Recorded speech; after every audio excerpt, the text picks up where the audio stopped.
Most people think money is simple. You earn it, you save it, you spend it. But when you really understand Bitcoin, money stops looking normal. And once that happens, it's hard to unsee. Before Bitcoin, we often assume money is just money. Governments print it, banks store it, prices rise sometimes.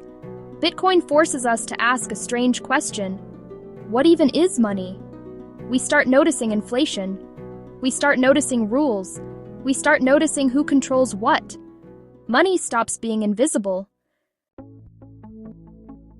Traditional money rewards speed. Spend now, borrow now, upgrade now. Bitcoin quietly encourages patience. Saving starts to feel powerful. Time becomes part of the strategy.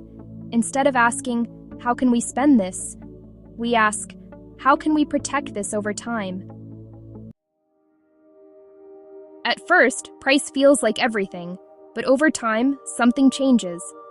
We stop obsessing over short-term moves. We start asking why something has value at all. Bitcoin teaches the difference between price, what people agree on today, value, what lasts over time. That mindset spreads everywhere, not just money.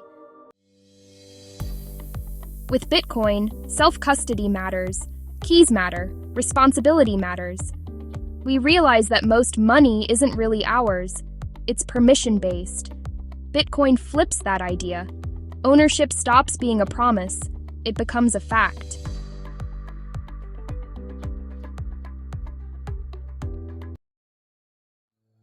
Once we understand Bitcoin, we don't just learn about crypto. We learn about banking, debt, inflation, trust.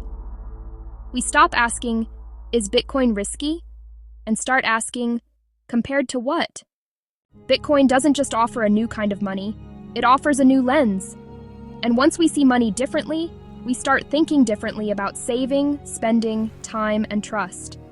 That shift alone is powerful, even before buying a single sat.